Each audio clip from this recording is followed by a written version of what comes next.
من يهده الله فلا مضل له ومن يضلله فلا هادي له ونشهد أن لا إله إلا الله وحده لا شريك له ونشهد أن سيدنا وحبيبنا ومولانا محمدا صلى الله عليه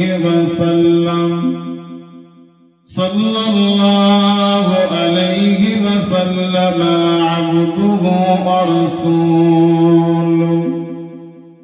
إن الله وملائكته يصلون على النبي يا أيها الذين آمنوا صلوا عليه وسلموا تسليما اللهم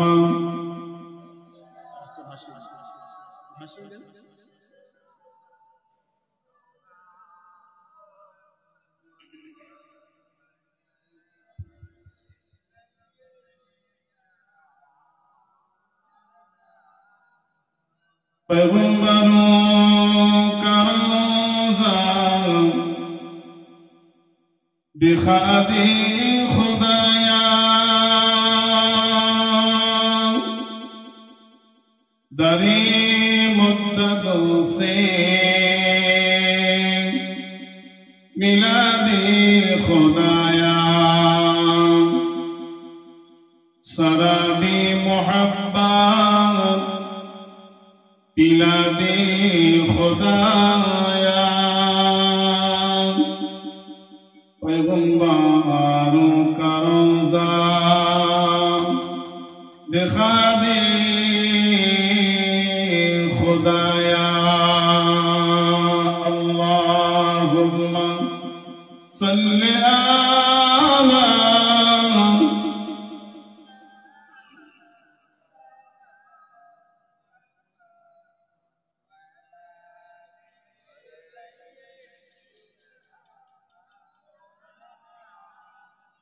ओगुमा अमीना तुम्हार कुड़े घरे रहमत खुदार पड़े जोरे जोरे अल्लाहुम्मा सल्ली अला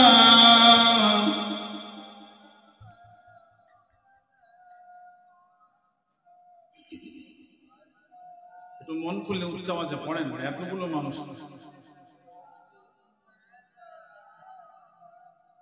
দোলে শীষ নবীজি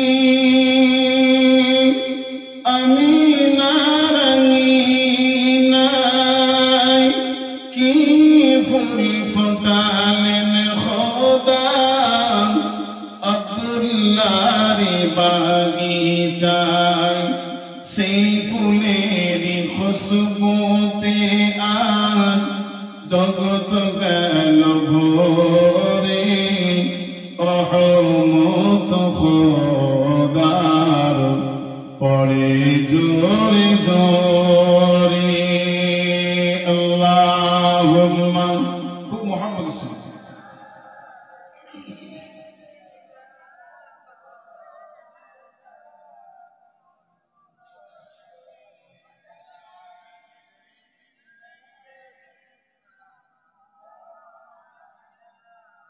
نحمده ونصلي على رسوله الكريم أما بعد فأعوذ بالله من الشيطان الرجيم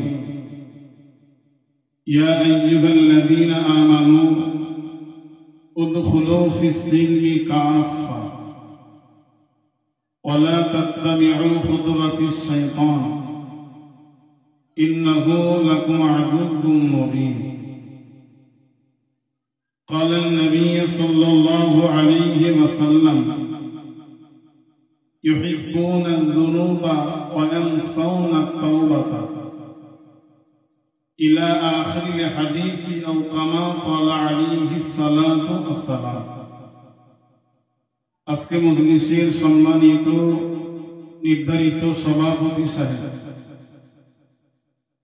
আজকে মাহফিলের মহাসম্মানিত উলামায়ে কেরাম, সমাগত সম্মানীয় সুধীবৃন্দ, পর্দার অন্তর আড়ালে স্নেহময়ী মমতাময়ী আম্মা জান ও বোনেরা, শুকরিয়া সে মহান আল্লাহ পাক রব্বুল আলামিনের দরবারে যে আল্লাহ তার দ্বীন ও শরীয়তের এখনো একটি মজলিসে আমাদের সকলকে সমবেত হবার তৌফিক দান করেছেন। কৃতজ্ঞতা প্রকাশে বলি আলহামদুলিল্লাহ। প্রিয় নবীর প্রতি জানাই অসংখ্য দরুদ ও সালাম। সকলে সমবেত কণ্ঠে বলি সাল্লাল্লাহু আলাইহি ওয়াসাল্লাম। প্যারে হাজিরিন, বাগদাগরিব থেকে নিয়ে এতক্ষণ পর্যন্ত দিগার উলামা হাজরাতদের কাছ থেকে দ্বীন ও শরীয়তের অনেক গুরুত্বপূর্ণ নসিহত শুনেছেন। বিশেষ করে আমারই অগ্রে অল ইন্ডিয়া সুন্নত ওয়াল জামায়াতের একজন সৈনিক জনাব হযরত মাওলানা আব্দুল মুহিত সাহেবের কাছ থেকে অনেক গুরুত্বপূর্ণ আলোচনা শুনেছেন। আমি কিছু কথা বলবার নিয়াতে কোরআন শরীফ থেকে ছোট্ট একটি আয়াত, রাসূলের জামানে বর্ণিত অসংখ্য হাদিসের ছোট্ট একটি হাদিসের অংশ পেশ করেছি। চেষ্টা করব পঠিত আয়াত এবং হাদিসকে সঙ্গে নিয়ে দ্বীন ও শরীয়তের কিছু কথা আলোচনা করা। আমরা জানি আজকে যে মজলিসটি আয়োজিত হয়েছে, আমার ভাই কারিমুল্লাহ সাহেবের আম্মা বিগত কয়েক বছর আগে ইন্তেকাল করেছে। তো মায়ের স্মৃতিচারণে প্রত্যেক বছর এই দোয়া ও সফরস্থানের মজলিস করে থাকে। প্রতি বছরের ন্যায় এবছরও আয়োজিত হয়েছে। কোরআন শরীফে মহান আল্লাহ পাক রব্বুল আলামিন বললেন, ইয়া আইয়ুহাল্লাযীনা আমানু উদখুলু ফিস-সিলমি কাফা। দুনিয়ার ঈমানদার দিগকে ডেকে আমার আল্লাহ বললেন, ওহে ঈমান ওয়ালো, আমি আল্লাহ বলছি তোমরা ইসলামের ভিতরে পরিপূর্ণতার সঙ্গে প্রবেশ করো। ওয়ালা তাত্তাবিউ খুতুওয়াতিশ শাইতান, তোমরা শয়তানের ইত্তেবা অনুকরণ করো না। ইন্নাহু লাকুম আদুউম মুবিন, নিশ্চয় শয়তান হলো তোমাদের জন্য প্রকাশ্য দুশমন। ও দুনিয়ায় ভাই ভাই অশান্তি হয়, কিন্তু দেখা যায় আবার অশান্তি হবার পরে মিলমালও হয়ে যায়, মিটশিট হয়ে যায়। একটা মানুষ একটা মানুষের জন্য চির দুশমন চির শত্রু হতে পারে না। কিন্তু মহান আল্লাহ বললেন, শয়তান ইবলিস হলো তোমাদের জন্য প্রকাশ্য দুশমন। সুতরাং তোমরা ইসলামের ভিতরে পরিপূর্ণতার সঙ্গে প্রবেশ করো। ইসলাম নামীয় গণ্ডির ভিতরে তোমরা ঢুকে যাও, অন্যথায় ইবলিস বেঁচে রয়েছে। তোমাদেরকে ধোঁকায় ফেলে ধোঁকা দিয়ে আমি আল্লাহ আমার রাস্তা থেকে ইবলিসের রাস্তায় নিয়ে যাব। বাবু ইবলিস যেদিন আল্লাহর দরবার থেকে বিতাড়িত হয়েছিল, আল্লাহর দরবার থেকে যেদিন লানত প্রাপ্ত হয়েছিল, আল্লাহ যেদিন বলেছিলেন যাও ইবলিস আজকে থেকে লানত প্রাপ্ত আমার চির অভিশাপ তোমার উপরে। আমরা ইতিহাস সকলেই জানি, আমার আল্লাহ নবী আদম আলাইহিস সালাতু ওয়াস সালামকে কিবলা বানিয়ে ইবলিসকে সিজদা করতে বলেছিলেন, ইবলিস অস্বীকার করেছিল। আবা ওয়াস্তাকবারা ওয়া কানা মিনাল কাফিরিন। ইবলিস নবী আদম আলাইহিস সালাতু ওয়াস সালামকে সিজদা করেনি। আল্লাহর এই হুকুমকে অবাধ্য করার জন্য, আল্লাহর এই হুকুমকে অস্বীকার করার জন্য আমার আল্লাহর লানতের বোঝা ইবলিসের ঘাড়ে চাপিয়ে দিয়েছিলেন। যাও ইবলিস আমার দরবার থেকে চলে যাও, তোমাকে চির জাহান্নামী আজকে থেকে হয়ে গেল। যে ইবলিস আমরা জানি মুআল্লিমুল মালায়েকা, যে ইবলিস ছিল ফেরেশতাদের সর্দার, তার সিজদার স্থান যে দুনিয়ার কোন জায়গা ছিল না যেখানে ইবলিসের সিজদা দেওয়া হয়নি। আল্লাহ তাকে অনেক পাণ্ডিত্য দিয়েছিল, অনেক ইলম আল্লাহ দান করেছিল, অনেক জ্ঞান আল্লাহ তাকে দান করেছিল, কিন্তু আল্লাহর ওই হুকুমটাকে, অর্ডারটাকে অমান্য করার বিনিময়ে তাকে চির জাহান্নামী হতে হয়েছে। আজকে আমরা আদম সন্তান, ভুলে ভরা জীবন, যে আমরা আমাদের জীবনে কত গুনাহ অন্যায় অপরাধ নিয়ে বেরিয়ে চলেছি। মনে রাখতে হবে যে সারাদিন যদি আমি মনে করুন সাপোজ 200টা অন্যায় করি, অপরাধ করি, পাপ করি, একবারও কিন্তু দিনের শেষে তওবা করি না। এজন্যই হাদিসে পাকের ভিতরে এসেছে, কিতাবের ভিতরে এসেছে, কোন মানুষ সারাদিন যা গুনাহ করেছে, যা অন্যায় অপরাধ করেছে, দিনের শেষে সবার আগে অন্তত ওই বান্দা বান্দিকে, নবীর ওই উম্মতিকে অন্তত তওবা ইস্তেগফার করে সওয়া দরকার।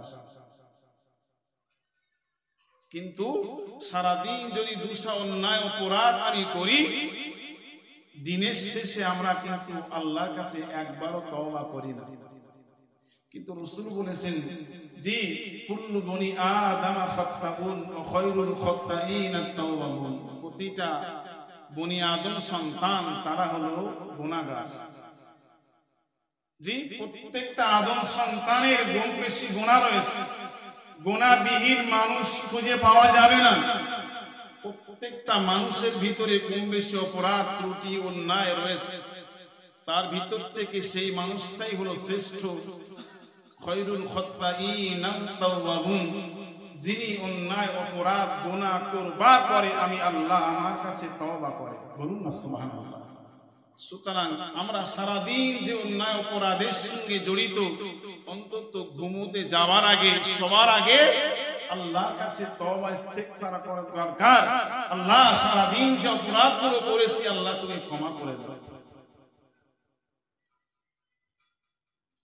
আমার আল্লাহ পাক রব্বুল আলামিন ইবলিসকে যেদিন বললেন, ও ইবলিস, তুমি আমার নবী আদম আলাইহিস সালাতু ওয়াস সালামকে সিজদা না করার বিনিময়ে আমি আল্লাহ পাক তোমার উপরে লানতের বোঝা চাপিয়ে দিলাম, চির জাহান্নাম। ইবলিস তুমি চলে যাও, আমার দরবার থেকে বেরিয়ে পড়ো, আমার দরবার থেকে তুমি বেরিয়ে পড়ো। আমি আল্লাহ পাক তোমাকে মুআল্লিমুল মালায়েকা, আমি আল্লাহ পাক তোমাকে অনেক ইলম দান করেছিলাম, তোমাকে অনেক জ্ঞান দান করেছিলাম, তোমাকে আমি আল্লাহ পাক তোমাকে অনেক জ্ঞান দান করেছিলাম, কিন্তু না না, আমার নবী আদম আলাইহিস সালাতু ওয়াস সালামকে সিজদা না করার বিনিময়ে আমি আল্লাহ পাক তোমাকে চির জাহান্নামী বানিয়ে দিলাম। ইবলিস কিছুটা দুরাস্তা যাওয়ার পরে আল্লাহ পাকের কাছে ফিরে আসলি। আল্লাহ পাক আমি ইবলিস আমাকে আপনার দরবার থেকে তাড়িয়ে দিয়েছি, আপনার দরবার থেকে আমি কি বিতাড়িত করিয়ে দিয়েছি। আল্লাহ পাক আমি চলে যাচ্ছি, কিন্তু না আল্লাহ পাক আপনার কাছে কয়েকটা দাবি আমার রয়েছে। আপনার কাছে কয়েকটা দাবি আমার। জি, আমি আপনার দরবার থেকে চলে যাচ্ছি, কিন্তু যাওয়ার আগে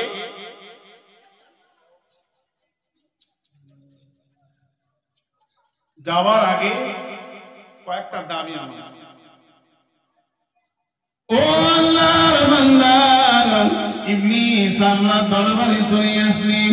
আল্লাহ পাক রব্বুল আলামিনকে বললেন, আল্লাহ পাক আপনি আমাকে চির জাহান্নামী বানিয়ে দিয়েছেন, আপনার কাছে আমার দাবি হলো আল্লাহ পাক আমাকে কিয়ামত পর্যন্ত হায়াত বৃদ্ধি করে দিতে হবে। কোন মানুষ কিয়ামত পর্যন্ত হায়াত পাবে? কথা বলেন। কেউ তো কিয়ামত পর্যন্ত হায়াত পাবে না। নবী আদম আলা নবীন আলাইহিস সালাতু ওয়াস সালাম থেকে শুরু করে নিয়ে কিয়ামতের আগ মুহূর্ত পর্যন্ত যত মানুষ এসেছেন, যত মানুষ আছেন, আগামীতে যারা আসবেন, জি কিয়ামত পর্যন্ত হায়াত তো কোনো নবীকে, কোনো জি ওলিকে, কোনো মানুষকে দেওয়া হয়নি। কিন্তু আল্লাহর কাছে আবদার করে বসলেন, আল্লাহ আমাকে কিয়ামত পর্যন্ত হায়াত দিতে হবে। আল্লাহ পাক রব্বুল আলামিন বললেন, ইবলিস তুমি কিয়ামত পর্যন্ত হায়াত নিয়ে কি করবে? এতটা লম্বা সময় দুনিয়াতে কি করবে? ইবলিস বলেছিলেন, ও রব্বুল আলামিন আল্লাহ, আমি ইবলিস আপনার দরবার থেকে বিতাড়িত হয়েছি, আপনি আমাকে চির জাহান্নামী বানিয়ে দিয়েছেন, কিন্তু না আল্লাহ, আমি ইবলিস একা আমি জাহান্নামে যাব না, আমি ইবলিস একা জাহান্নামে যাব না। আল্লাহ পাক আমার সঙ্গে আপনার বান্দা বান্দিকে সঙ্গে করে নিয়ে তবে দলবদ্ধভাবে জাহান্নামে যাব। আল্লাহ পাক আমাকে কিয়ামত পর্যন্ত হায়াত দিতে হবে।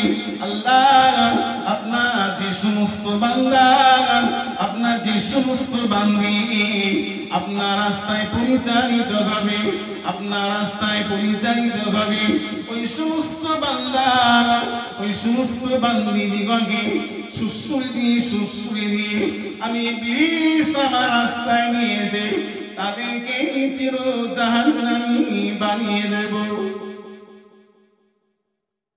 আচ্ছা, ইবলিস আজও বেঁচে আছে না নাই? কথা বলে, আছে না? কিয়ামত পর্যন্ত আমাদেরকে জ্বালাবে। আপনি জয় ভালো কাজ করতে যাবেন, ভালো কথা বলতে যাবেন, ভালোর দিকে আপনি এগিয়ে যাবেন, ইবলিস আমার একদম এট ফার্স্ট আপনাকে বাধা দিতে থাকবে। জি না, তুমি আল্লাহর রাস্তা থেকে আমার রাস্তায় এসো, তার কারণ ওর ওয়াদা আমি একা জাহান্নামে যাব না, আপনার বান্দা বান্দি দিগকে সঙ্গে করে নিয়ে জাহান্নামে যাব। আল্লাহ পাক বললেন, ও হে আমার ইবলিস, ও ইবলিস শোনো, আমি আল্লাহ পাক তুমি আমার কাছে দাবি করেছো কিয়ামত পর্যন্ত হায়াত দিতে হবে। যা ইবলিস, আমি আল্লাহ পাক রব্বুল আলামিন তোকে কিয়ামত পর্যন্ত আয়ু হায়াত বাড়িয়ে দিলাম। যা তো কিয়ামত পর্যন্ত হায়াত বাড়িয়ে দিলাম। ইবলিস কিছুটা রাস্তা যাওয়ার পরে আবার মনে হয়েছে, আবার একটা প্রশ্ন মনে উদয় হয়েছে। জি কিছুটা রাস্তা যাওয়ার পরে আবার আল্লাহর কাছে হেঁটে হেঁটে ফিরে এসে, আল্লাহ আপনি আমার প্রথম দাবিটা মেনে নিয়েছেন, আল্লাহ আপনার কাছে দ্বিতীয় দাবি, এটাও আপনাকে মানতে হবে। ইবলিস বললেন, আল্লাহ পাক, আল্লাহ আপনার কাছে আমার দ্বিতীয় নাম্বারের দাবি, আপনি আমার প্রথম দাবিটা মেনে নিয়েছেন, আপনি আমাকে কিয়ামত পর্যন্ত হায়াত বৃদ্ধি করে দিয়েছেন। আল্লাহ পাক আপনার কাছে আমার দ্বিতীয় নাম্বারের দাবি হলো, আল্লাহ পৃথিবীতে যত আদম সন্তান পৃথিবীতে ভূমিষ্ঠ হবে। আল্লাহ তাদের মতো আমাদেরকে একটা করে সন্তান, পৃথিবীতে একটা সন্তান আদম সন্তান দুনিয়াতে আসবে, আর একটা করে আমি ইবলিস আমার সন্তান দান করতে হবে। সাপোজ মনে করুন আজকে গোটা পৃথিবীতে 100 শিশু দুনিয়াতে এসেছে। তো গোটা পৃথিবীতে যদি 100 শিশু আজকে দুনিয়ায় জন্মগ্রহণ করে, তো ইবলিসের দাবি হলো যে আমাকেও ওই 100 সন্তান দিতে হবে। আরে বাবু, ইবলিস কি একা নাকি? একটু কথা বলা, পৃথিবীতে আদম সন্তান যতজন পর্যন্ত আছে, যতটা আছে, ইবলিস তার দাবি হলো ততটা সন্তান আমাকে দুনিয়ায় দিতে হবে। বাবু, এখান থেকে রাসূল একটা হাদিসে বলেছেন যে পৃথিবীতে যখন কোন শিশু জন্মগ্রহণ করে, কুল্লু মাউলুদিন ইউলাদু আলাল ফিতরাত ফায়ুহাউইদানিহি ওয়া ইউনাসসিরানিহি ওয়া ইউমাজ্জিসানিহি, প্রতিটি বাচ্চা মায়ের পেট থেকে যখন দুনিয়াতে আসে, সে তার ফিতরাতের উপরে তথা ইসলামের উপরেই জন্মগ্রহণ করে। বলুন না সুবহানাল্লাহ। ফাআবাহু, এরপরে তার পিতা, ইউহাউইদানিহি, তার পিতা তাকে ইহুদি বানিয়ে দেয়। এখন সাপোজ মনে করুন আমার জি মুসলিম ঘরের কোন শিশু মুসলিম ঘরে জন্মগ্রহণ করলে তার পিতা মাতা ইসলামের উপরেই প্রতিষ্ঠিত করবে, এটাই তো স্বাভাবিক কথা, ঠিক না? যদি কোন শিশু অমুসলিম ঘরে জন্মগ্রহণ করে, সে কি মুসলিমের মতো লালিত পালিত হবে? একটু কথা বলেন না জি। কেউ যদি খ্রিস্টান ঘরে কোন শিশু জন্মগ্রহণ করে, তার বাবা মা খ্রিস্টানের উপরে পরিচালিত করবে। কোন সন্তান যদি অগ্নি উপাসক ঘরে জন্মগ্রহণ করে, সেই বাচ্চাটা অগ্নি উপাস্যের মতো তার বাবা মা পরিচালিত করবেন।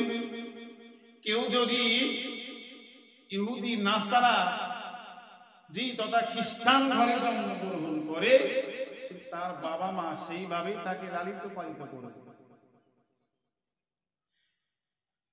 ও আল্লাহ, বান্দা মুনাফিকে দিন, আল্লাহ নবী জানিয়ে দিলেন কুল্লু মাউলুদিন ইউলাদু আলাল ফিতরাতি ফাআবাহু ইউহাউইদানিহি ওয়া ইউমাজ্জিসানিহি ওয়া ইউনাসসিরানিহি। আল্লাহ নবী জানিয়ে দিয়েছেন কোন বাচ্চা দুনিয়াতে জন্মগ্রহণ করে, সে তার ফিতরাতের উপরে জন্মগ্রহণ করে তথা ইসলামের উপরে জন্মগ্রহণ করে। ফাআবাহু, তার পিতা তাকে ইউহাউইদানিহি, তার পিতা তাকে ইহুদি বানিয়ে দেয়। ওয়া ইউনাসসিরানিহি, তার পিতা তাকে খ্রিস্টান বানিয়ে দেয়। ওয়া ইউমাজ্জিসানিহি, আল্লাহ রাসূল জানিয়েছেন তার পিতা তাকে অগ্নি উপাস্য বানিয়ে দেয়। কিন্তু বাচ্চা জন্মগ্রহণ করে মূলত ইসলামের উপরেই জন্মগ্রহণ করে। বলুন সুবহানাল্লাহ। ফিতরাতের উপরে তথা ইসলামের উপরে জন্মগ্রহণ করে। এখন মুসলমান ঘরে বাচ্চা যদি মুসলমান ঘরে জন্মগ্রহণ করেছে, পিতামাতা উচিত ছিল তাকে ইসলাম সম্মত শিক্ষা, ইসলাম সম্মত মানুষ তাকে করা। কিন্তু এই জায়গাটায় আমরা ব্যর্থ। কথা ঠিক না জি?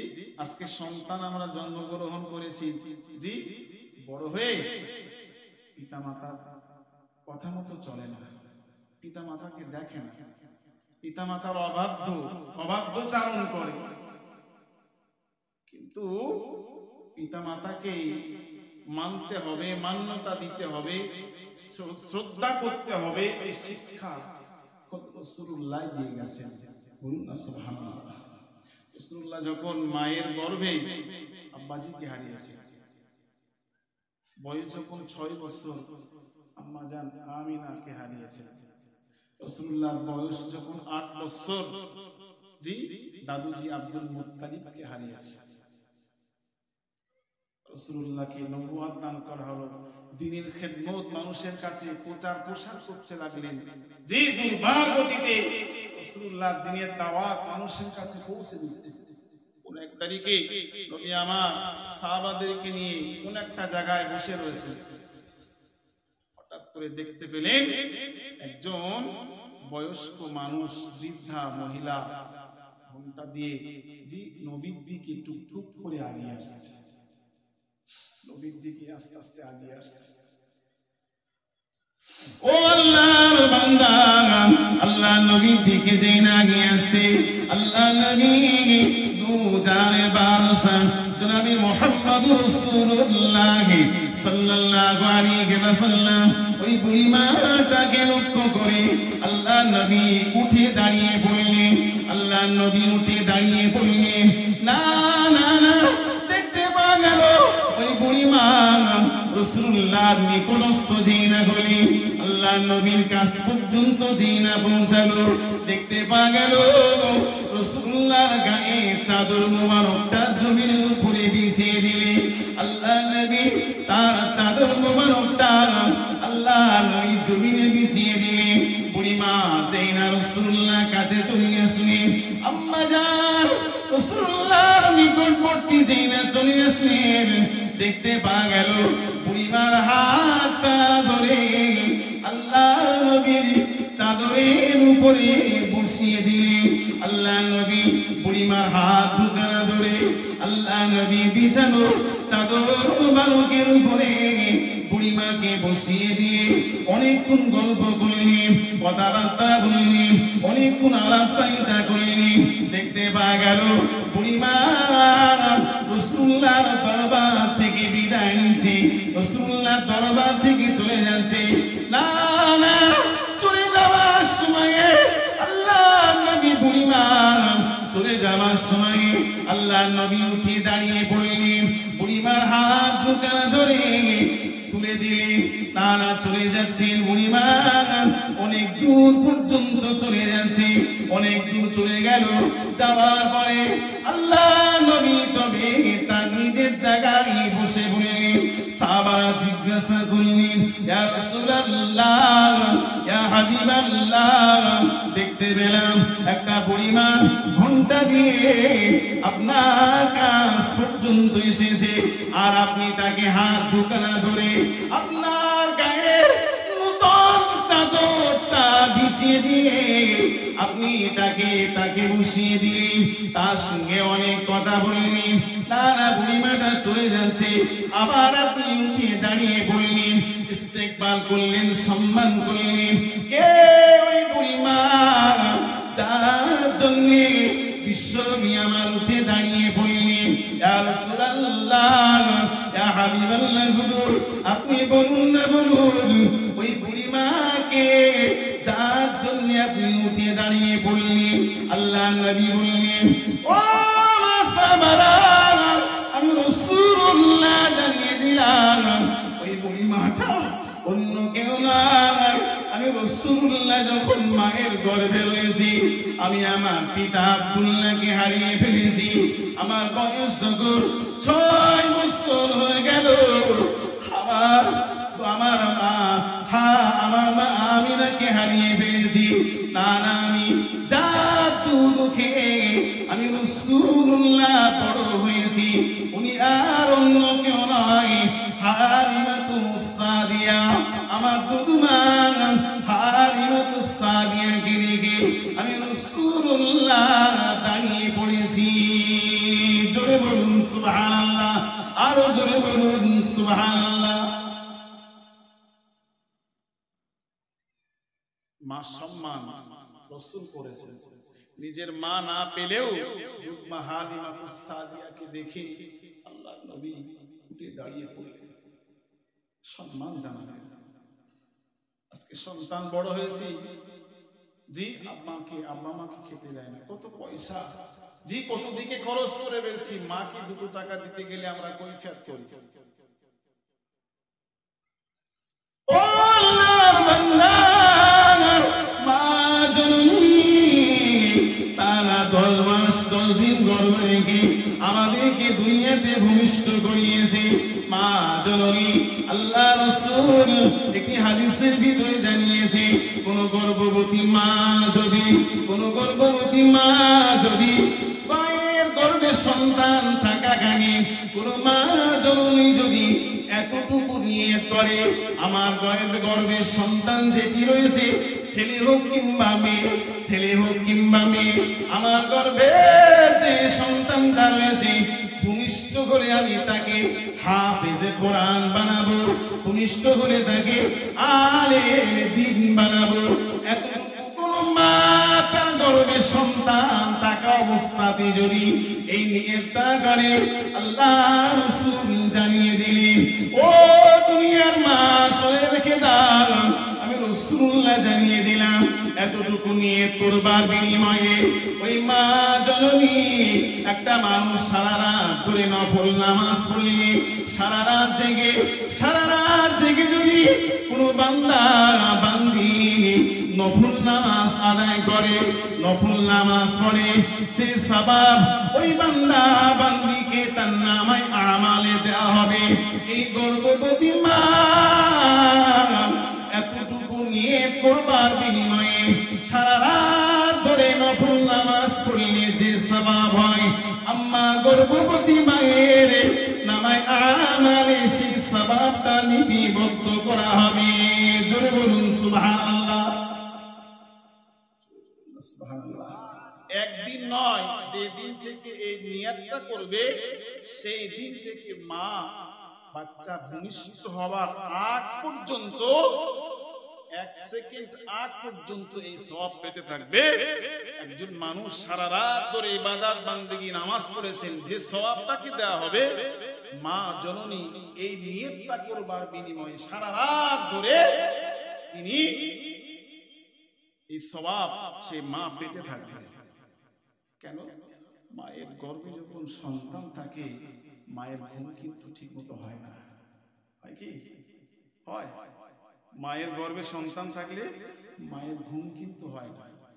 দেখি সন্তান বড় হয়েছে, তাত করে একটা পাল্লাতি মার কলিজায় যায়, মা বুকটা ধরে ছটফট করে যন্ত্রণায় ছটফট করছে, ঘুম ভেঙে গেল।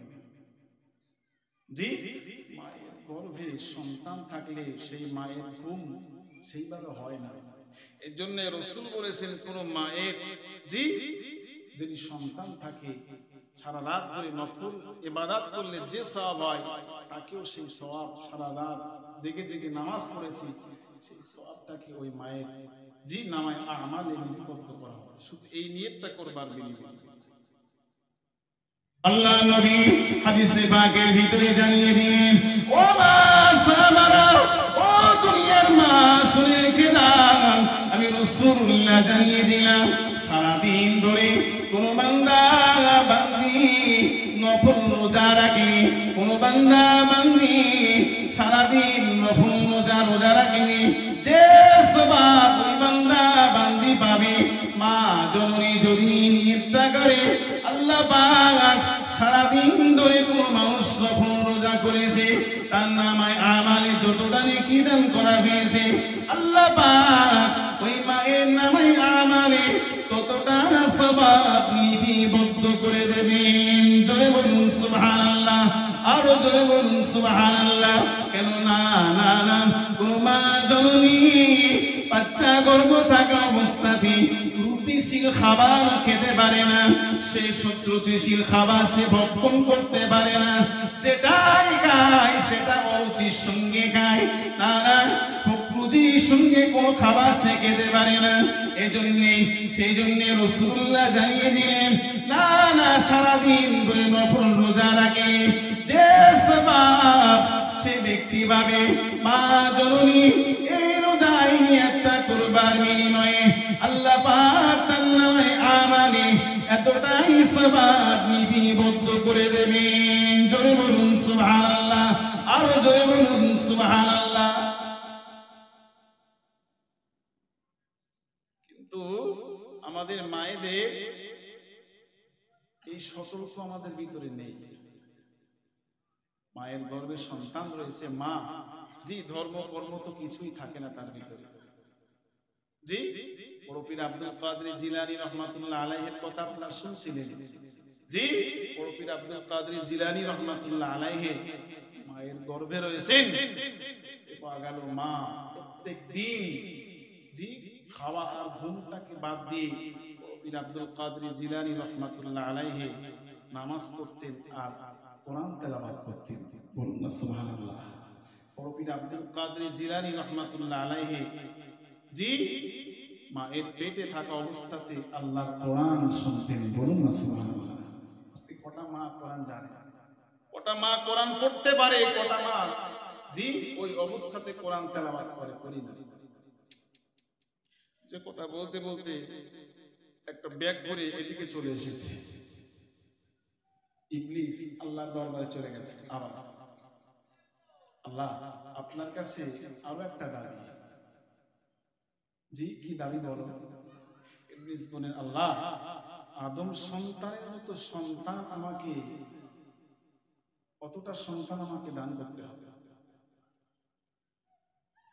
আল্লাহ পাক রব্বুল আলামিন বলেন, ও ইবলিস তুমি এত সন্তান নিয়ে কি করবে?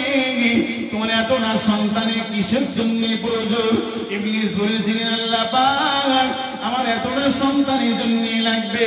আল্লাহ আদম সন্তান দুনিয়াতে আপনি পাঠাবেন, প্রত্যেকটা আদম সন্তানের পিছনে আমার একটা করে সন্তান লাগিয়ে দেব। বান্দা যখন নামাজ পড়তে যাবে তাকে নামাজের বাধা আমি দেব।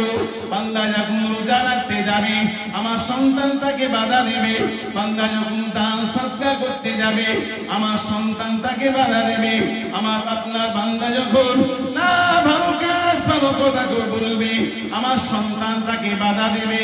না আল্লাহ পাক আপনার যে সমস্ত বান্দা বান্দি আপনার রাস্তায় পরিচালিত হবে ওই সমস্ত বান্দা বান্দিকে সুসুর দিয়ে তাদেরকে ধোঁকা দিয়ে তাদেরকে ধোঁকা ফেলে আল্লাহ আপনার রাস্তা দেখি আমি ইবলিস আমার রাস্তায় নিয়ে আসবো। এটাই হলো আমার লক্ষ্য। যারা নামাজ পড়বে জি তাদের পিছনে সুসুরি দিয়ে কাঠি দিয়ে বেনামাজি বানাবে। যারা রোজা রাখবে তাদেরকে জি রোজা বেরোজগার বানিয়ে দেবে। যারা দান সাদকা করবে দান সাদকা থেকে পিছিয়ে দেবে। অনেক যুবক আছে 27 রোজা ছাড়া থাকে না। অনেক মুসল্লি আছে সমাজে শুধু 2 ঈদ ছাড়া খুঁজে পাওয়া যায় না।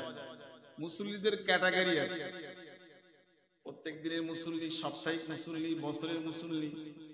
কিন্তু মহান আল্লাহ বলেছেন উদখুলু ফিস সিলমি কাফা, তোমরা ইসলামের ভিতরে পরিপূর্ণতার সঙ্গে প্রবেশ করো। জি আপনি বাড়িতে শোবেন, একটা মশারি টাঙিয়েছেন, জি মশারিটা টাঙিয়েছেন, মশারিটা খুব সুন্দর করে 4 কোণে 4টে দেওয়ালে লাগিয়ে সুন্দর করে মশারিটা আপনি বিছিয়ে দিয়েছেন, টাঙিয়ে দিয়েছেন, আপনি শোবেন। কেন? মশা কীট পতঙ্গের হাত থেকে আমাকে বাঁচতে হবে, তাই না? মশার হাত থেকে আমাকে রেহাই পেতে হলে মশারির ভিতরে ঢুকতে হবে। এখন আপনি টোটাল শরীরটাকে যদি মশারির ভিতরে না ঢুকিয়ে দিয়ে হাফ মশারির ভিতরে আর হাফ মশারির বাইরে যদি রাখেন, আপনি যে উদ্দেশ্যে মশারি টাঙিয়েছেন আপনার উদ্দেশ্য সফল হবে। তো কথা বলেন, মশার হাত থেকে আপনি বাঁচতে পারবেন? তাহলে মশার হাত থেকে যদি আমাকে বাঁচতে হয় তাহলে আমার টোটাল শরীরটাকে মশারির ভিতরে ঢোকাতে হবে। কথা ঠিক বলছি না ভুল বলছি? তাহলে মশা কীট পতঙ্গের হাত থেকে আমি বাঁচবো। এখন আমি মুসলমান, আল্লাহ বলেছেন উদখুলু ফিস সিলমি কাফা, তোমরা ইসলামের ভিতরে পরিপূর্ণ প্রবেশ করো। এখন কিছুটা মানি আর কিছুটা ছাড়ি। জি হাফ মশারির ভিতরে না ঢোকানোর কারণে যদি মশার কামড় আমাকে খেতে হয়, শরীয়তের কিছুটা মানবো আর কিছুটা মানবো না, আল্লাহর কাছে শাস্তি পেতে হবে না হবে? কথা বলেন, পেতে হবে তো নাকি? আমার আল্লাহ পাক রব্বুল আলামিন জানিয়ে দিলেন নাহনু আকরাবু ইলাইহি মিন হাবলিল ওয়ারিদ। ও বান্দা বান্দি আমি আল্লাহ পাক রব্বুল আলামিন জানিয়ে দিলাম, আমি আল্লাহ পাক রব্বুল আলামিন তোমার ঘাড়ের শিরা যতটা নিকটে রয়েছে, তোমার ঘাড়ের শিরা যতটা নিকটে রয়েছে আমি আল্লাহ পাক তার থেকেও আরো নিকটে রয়েছি। বলুন সুবহানাল্লাহ। বান্দা যেমন প্রতিটি বান্দা বান্দির ঘাড়ের শিরা অপেক্ষাতে নিকটে রয়েছে, আল্লাহ পাক রব্বুল আলামিন বলছেন, না না বান্দা, তুমি দিবালোকের আলোতে আর রাতের আধারে যত অন্যায় অপরাধ করো না কেন, যত অন্যায় অপরাধের সঙ্গে যুক্ত থাকো না কেন, যত ভালো কাজ তুমি করো না কেন, আমি আল্লাহ পাক কুদরতি চোখ দিয়ে দেখতে পাই। জোরে বলুন সুবহানাল্লাহ। করে বলুন না সুবহানাল্লাহ। আল্লাহ বলছেন আমি তোমাদের ঘাড়ের শিরা অপেক্ষাতেও নিকটে। তাহলে আল্লাহ লুকিয়ে লুকিয়ে, আল্লাহকে চুরি করে কোনো কাজ করা যাবে কি? আপনি একটা কাজ করলেন, কোন দুনিয়ার পুরো মানুষ খবর রাখে, রাতের আধারে গভীর রাত্রে দুনিয়ার পুরো মানুষ আপনার ওই অপরাধের কথা, অন্যায়ের কথা না জানতে পারলেও আল্লাহ জানে না জানে না? তো কথা বলেন। আমার আল্লাহ পাক রব্বুল আলামিন বললেন, ওয়া ইন্না আলাইকুম লাহাফিযিন কিরামান কাতিবিন ইয়ালামুনা মা তাফআলুন। আমার আল্লাহ পাক রব্বুল আলামিন বললেন, ওয়া ইন্না আলাইকুম লাহাফিযিন, তোমাদের কাছে দুইটি ফেরেশতা নিয়োজিত করেছি, কিরামান কাতিবিন, তারা সম্মানীয় লেখক, ইয়ালামুনা মা তাফআলুন, বান্দা তুমি যা কিছু করো সব কিছু তারা লিপিবদ্ধ করে রেখে দেন। বলুন সুবহানাল্লাহ। সুবহানাল্লাহ। তাহলে আল্লাহ পাক রব্বুল আলামিন একদিকে তার কুদরতি চোখ দিয়ে বান্দার কৃতকর্ম দেখছেন, অপরদিকে দুটি ফেরেশতা নিয়োজিত করেছেন বাপু আমাদের কৃতকর্মগুলোকে লিখে রেখে দেওয়ার জন্য। এরপরও আল্লাহর কাছে অস্বীকার করা জায়গা আছে? কিন্তু রহস্যকর ব্যাপার যে আল্লাহর কাছে কিছু বান্দা দাঁড়াবে, দাঁড়িয়ে বলবে, আল্লাহ আমি এমন যে অপরাধগুলো আল্লাহ আপনার ফেরেশতারা লিখেছে, এমন কিছু অপরাধ আমি করি নাই, আর এমন কিছু ভালো কাজ আমি করেছি যেগুলো আপনার ফেরেশতারা আপনার এই আমলনামাতে লিখে নাই। দাবিটা কি, সত্য না মিথ্যা? মিথ্যা দাবি। আল্লাহ অনেক ভালো কাজ করেছি, আপনার ফেরেশতারা লিখিনি, আর অনেক খারাপ কাজ যেগুলো আমি করিনি সেগুলো আপনার ফেরেশতারা আমলনামায় লিখে দিয়েছে। আমার আল্লাহ পাক রব্বুল আলামিন ওই সমস্ত বান্দা বান্দি দিগকে লক্ষ্য করে বলবেন, লা ইয়াসুনাল্লাহা মা আমারাহুম ওয়া ইয়াফআলুনা মা ইউমারুন।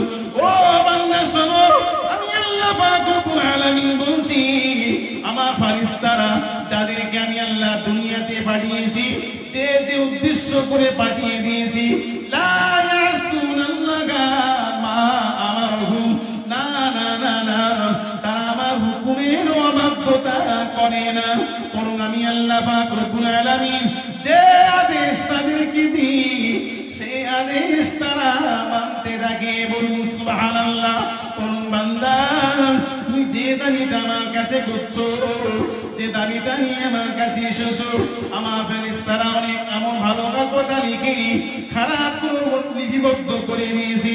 না বান্দা শোনো, আমার ফেরেশতারা আমার হুকুমের অবাধ্যচারণ করেন নাই। জোরে বলুন সুবহানাল্লাহ, আরো জোরে বলুন সুবহানাল্লাহ। সুতরাং তুমি যে দাবিটা করছো দাবিটা মিথ্যা। আমরা অনেক দুনিয়াতে মানুষ আছে আল্লাহর কাছেও যে বলবো, আল্লাহ এই কাজগুলো আমি করিনি, আপনার ফেরেশতারা লিখে দিয়েছে, অনেক ভালো কাজ করেছি সেগুলো লিখিনি আল্লাহ। আমার আল্লাহ পাক রব্বুল আলামিন কোরআন শরীফের ভিতরে বললেন, ও বান্দা শোনো, ওমা তাসকুতু মিন ওয়ারাকাতিন ইল্লা ইয়ালামুহা। আল্লাহ পাক রব্বুল আলামিন জানিয়ে দিয়েছেন, গাছের একটি পাতা খসে পড়ে না, গাছের একটি পাতা ঝরে পড়ে না, যেটি আমি আল্লাহ পাক আমার জানার বাইরে থাকে।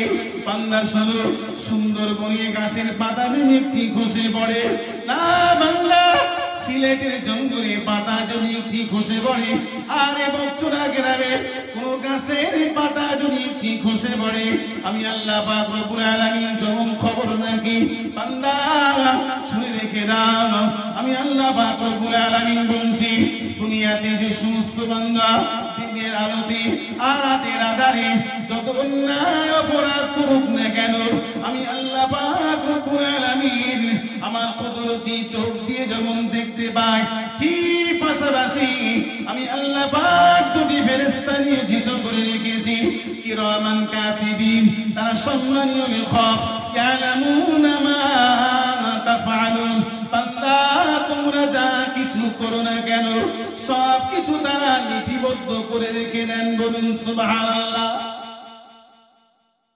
يوم يقوم الروح والملائكة صفا لا يتكلمون إلا من أذن আল্লাহ জি কিয়ামতের মাঠে হাসরের ময়দানে প্রত্যেকটা বান্দা বান্দিকে জি আসামির বেশে সফান তারা কাতারবদ্ধভাবে আল্লাহ দাঁড় করিয়ে দেবেন সকলেই ধনী হোক আর গরিব হোক যেই হোক না কেন দুনিয়ার যে কোনো মানুষ হোক না কেন খোদ আমার আল্লাহ মানুষ দিগকে লক্ষ্য করে বলেননি বলেছেন জি প্রত্যেকটা মানুষ বান্দা বান্দি সহ আমি আল্লাহ আমার ফেরেশতারা সবগুলোকে জি আসামির বেশে আল্লাহর সামনে দাঁড়িয়ে যাবে লা ইয়াতাকাল্লামুন তাদের কথা বলার সুযোগ দেওয়া হবে না তাদের জবানকে আল্লাহ সিজ করে দেবেন বন্ধ করে দেবেন হাত কথা বলবে জি আমার পা কথা বলবে আমার জমিন কথা বলবে আমার বিরুদ্ধে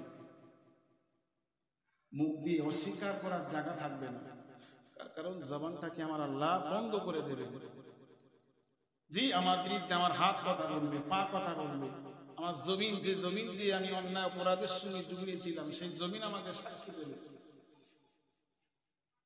জি দুনিয়াতে আমরা এসেছি সারা জীবন দুনিয়ায় থাকতে আসেন পৃথিবীর জমিন থেকে আমাদেরকেও চলে যেতে হবে গোটা পৃথিবীতে যত মানুষ এসেছে নবী রাসূল এসেছে যে ভালো মানুষ এসেছে সকলকে একদিন দুনিয়া ত্যাগ করতে হয়েছে আমাদেরকেও দুনিয়া একদিন ছাড়তে হবে তবে মরার আগে মরার পাথেওটা আমাদের সংগ্রহ করতে হবে নবীর সুন্নাহ আদর্শ আখলাকগুলো নিজের জীবনে বাস্তবায়ন করে ফুটিয়ে তুলতে হবে সাহাবারা তারা আল্লাহ নবীর হুকুমগুলোকে পুঙ্খানুপুঙ্খানুভাবে আদায় করতে পুঙ্খানুপুঙ্খানুভাবে তারা মেনে চলতে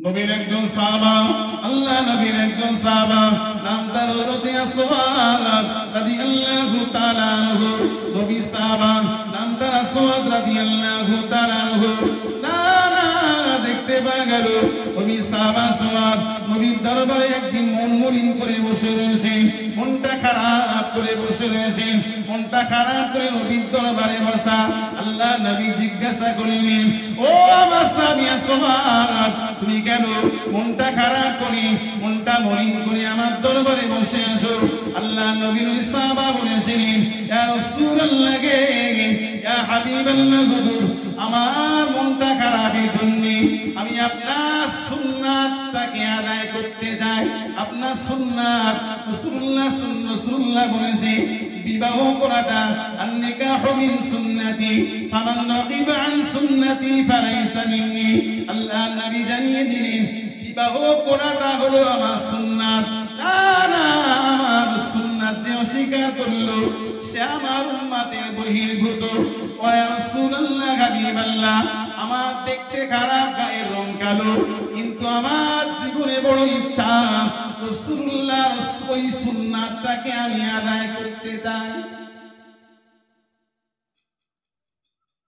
আমার মন খারাপ এর জন্য আপনার ওই সুন্নাতটা আদায় করতে চাইছি কিন্তু মদিনার পুরো মেয়ে আমার সঙ্গে বিয়ে করতে চায় না কেন আমার দেখতে খারাপ আমার চেহারা খারাপ আমার গায়ের রং কালো এজন্য মদিনার পুরো নারী আমাকে বিয়ে করতে চায় না আল্লাহ নবী আসওয়াদ রাদিয়াল্লাহু তাআলা আনহু কে বললেন ও আমার স্বামী আসওয়াদ তুমি কি বিয়ে করবে আল্লাহ নবী সাহাবা মুসকিনের হেসে ফেললেন আলা মুখটা নিচু করলেন মুখটা নিচু করে মুস্কি হেসে ফেললেন আল্লাহ নবী একজন সাহাবাকে ডাকলেন ও আমার সাহাবা এদিকে এসো আমার পক্ষ থেকে একটা পত্র লেখো, আমার পক্ষ থেকে একটা পত্র লেখো। এই পত্রটা মদিনার রমণীর আব্বার কাছে পাঠিয়ে দাও। মদিনার রমণীর আব্বার কাছে এই পত্রটা আমার কাছে লিখে পাঠিয়ে দাও। জি, তাতে লেখা রয়েছে, জি, মদিনার রমণীর আব্বার কাছে যে বলবে যে রাসূলুল্লাহ এই চিঠিটা পাঠিয়েছেন, আপনার মেয়ের পাত্র হিসাবে রাসূল আমাকে নিযুক্ত করেছেন। জি, আসওয়াদ রাদিয়াল্লাহু তাআলা আনহু জি পত্রটা নিয়ে টুকটুক করে মদিনার জি সুন্দরীর আব্বার কাছে চলে গেলেন। যে বললেন, ও আল্লাহর নবী সাহাবা, জি রাসূল আমাকে এই পত্রটা দিয়ে পাঠিয়েছে। জি পত্রটা মদিনার রমণীর আব্বা পড়লেন। পড়ে তিনি আসওয়াদ রাদিয়াল্লাহু তাআলা আনহু মাথা থেকে পা পর্যন্ত একবার দেখলেন। দেখে বললেন, ঠিক আছে, যাও, আমার মেয়ের সঙ্গে একটু আলোচনা করি, আমার পরিবারের সঙ্গে, আমার ভাইদের সঙ্গে একটু আলোচনা করে রায়টা তোমাকে জানিয়ে দেব। রাসূলুল্লাহর কাছে রায়টা পৌঁছে জানিয়ে দেব। জি, তিনি মনটা খারাপ করে চলে আসছে। আস্তে আস্তে দেখতে পাওয়া গেল, তিনি যখন নবীর ওই সাহাবার দরবার থেকে মদিনার সুন্দরীর আব্বার কাছ থেকে ফিরে আসছেন, ভিতরে ছিল মদিনার সুন্দরী রমণী। তিনি সবকিছু দেখতে পেয়েছেন। আব্বাকে বললেন, আব্বা জান, আপনি আপনার নবীর একজন সাহাবা আসলেন, আমি দেখতে পেলাম নবীর একজন সাহাবা আপনার কাছে আসলো। ও আমার আব্বা জান, আপনি তাকে কি বললেন? মনটা খারাপ করে আপনার দরবার থেকে বেরিয়ে যাচ্ছে, মনটা খারাপ করে মলিন করে আপনার দরবার থেকে চলে যাচ্ছে। সেই সময় আব্বা বললেন, ও বেটা মেয়ে, ও বেটি মেয়ে, রাসূলুল্লাহ তোমাকে পাত্র হিসাবে, রাসূলুল্লাহ তোমাকে তোমার জন্য বিবাহের পাত্র হিসাবে নবীর সাহাবাকে নিযুক্ত করেছে। দেখতে খারাপ তার চেহারা গেল, তাই আমি তাকে ফেরত দিয়েছি। তোমার সঙ্গে আলোচনা না করে, তোমার সঙ্গে রায়টা না নিয়ে তো কোনো কথা আমি বলতে পারি না। দেখতে পাওয়া গেল আল্লাহ নবীর সাহাবা আসওয়াদ রাদিয়াল্লাহু তাআলা আনহু মনটা খারাপ করে চলে আসছে। ওরে মদিনা যখন মদিনার রমণী, মদিনার সুন্দরী আব্বা জানকে বললেন, ও আমার আব্বা জান, নবীর ওই সাহাবা আসওয়াদকে আপনি ডাকুন, আমি আপনার কন্যা মেয়ে আপনার ওই সাহাবার সঙ্গে বিবাহ করতে রাজি হয়েছি। বলুন সুবহানাল্লাহ, আরো জোরে বলুন সুবহানাল্লাহ। আমার মতো সৌভাগ্যবতী নারী, সৌভাগ্যবান আর কেউ হতে পারে? জি, যার বিবাহের পাত্র খোদ রাসূল জি ঠিক করে দিয়েছে। আমার মতো সৌভাগ্যবান আর কেউ হতে পারে না। সুতরাং আপনি আপনার ওই সাহাবাকে ডাকুন, আমি ওই সাহাবা, নবীর ওই সাহাবার সঙ্গে বিয়ে করতে রাজি আছি। আসলেন, ডাকলেন। জি, আল্লাহ নবীর ওই সাহাবা ঘুরে মদিনা রমণীর আব্বা বললেন, যাও, বিয়ে করতে হবে, মদিনা থেকে কিছু কেনাকাটা করে নিয়ে এসো, কিছু বাজার করে নিয়ে এসো। বিয়ে করতে গেলে কিছু কেনাকাটার প্রয়োজন হয়, কিছু টাকা অর্থ খরচ হয়, তো যাও। আসওয়াদ রাদিয়াল্লাহু তাআলা আনহু বললেন, ও রমণী, মদিনার সুন্দরী আব্বা জান, জি রাসূলুল্লাহ আমাকে একটা পত্র দিয়েছেন, রাসূলুল্লাহ দেওয়া পত্র ছাড়া আমার কাছে কোনো অর্থকড়ি কিছুই নাই। একদিকে তো গরিব, অপরদিকে দেখতে খারাপ, চেহারা কালো, তাতেও টাকা পয়সাও কিছু নেই, গরিব পরিবারের সাহাবা। মদিনার রমণীর আব্বা জানকে বললেন, মদিনার রমণী আব্বা জানকে বললেন, ও আমার আব্বা জান, আপনার ওই সাহাবী আসওয়াদের টাকা পয়সা অর্থ করি কিছু নাই, কিন্তু আল্লাহ পাক আপনাকে অনেক অর্থ দিয়েছেন। আপনার অর্থ থেকে কিছু পয়সা, কিছু অর্থ তাকে দিয়ে দিন। মদিনা বাজার থেকে কেনাকাটা করে নিয়ে এসো, মদিনা বাজার থেকে কিছু কেনাকাটা করে নিয়ে এসো। না না, দেখতে পেয়ে গেল আল্লাহ নবী ওই সাহাবা তাকে কিছু অর্থ দিলেন, সেই অর্থটা নিয়ে হাসি মুখে মদিনার বাজারে চলে গেলেন। মদিনা বাজারে পৌঁছে গেলেন, কেনাকাটা করবেন। কিন্তু দেখতে পাওয়া গেল যেই না তিনি কেনাকাটা করবেন, মদিনার বাজারে নবী একজন সাহাবা রীতিমতো ঘোষণা করে দিয়েছেন। ঘোষণা করতে শুরু করলেন, ও আমার নবী সাহাবারা, তোমরা কে কোথায় রয়েছো? চলো, আল্লাহ নবী যুদ্ধের ঘোষণা করেছে। আল্লাহ নবী যুদ্ধের ঘোষণা করেছে, তোমরা কে কোথায় আছো? এই মুহূর্তে যুদ্ধের ময়দানে, ওদের ময়দানে হাজির হয়ে যাও। ওদের যুদ্ধ এক্ষুনি শুরু হয়ে যাবে। আল্লাহ নবী যুদ্ধ ঘোষণা করে দিয়েছে।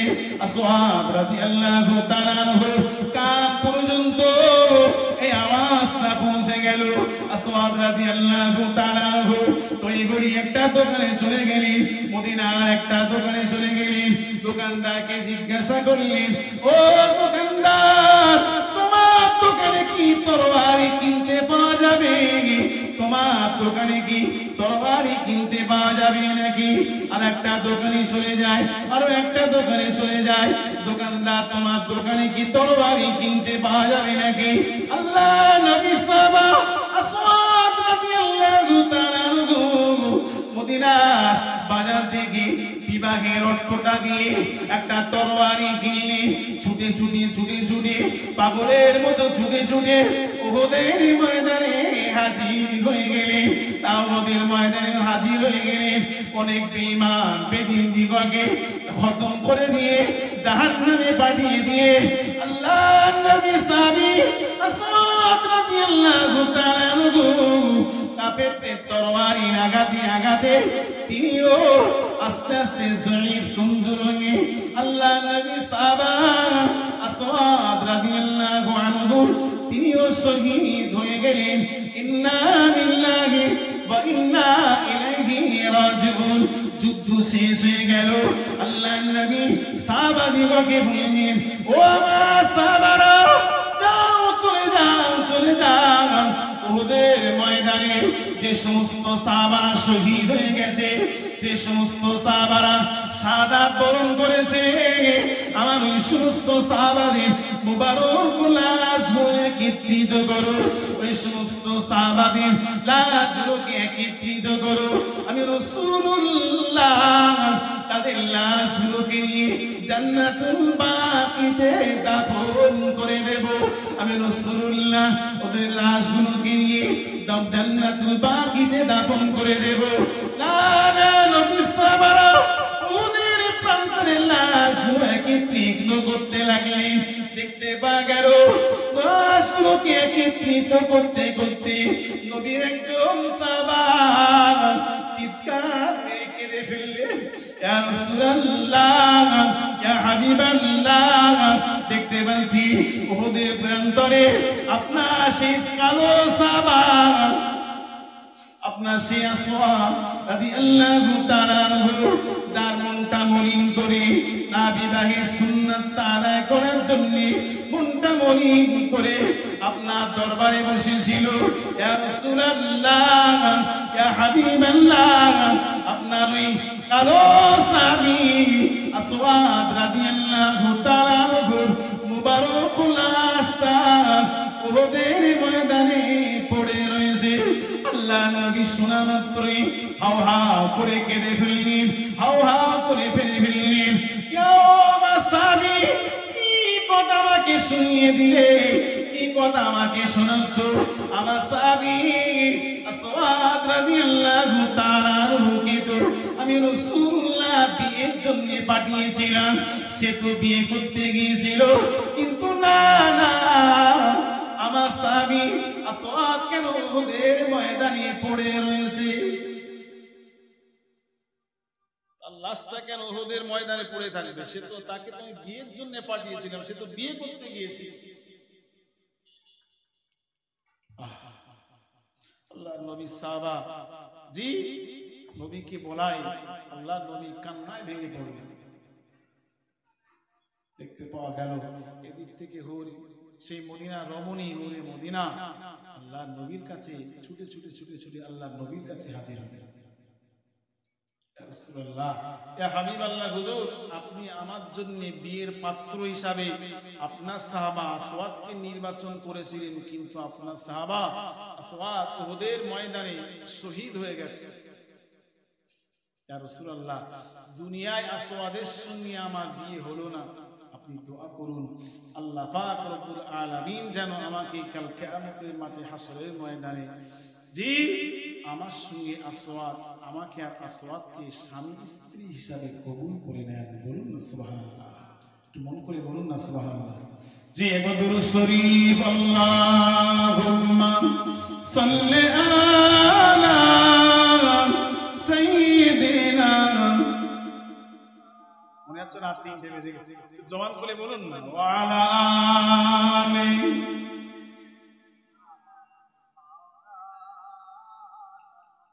আল্লাহুম্মা সাল্লি আলা সাইয়্যিদিনা মাওলানা মুহাম্মদ ওয়া আলা আলি।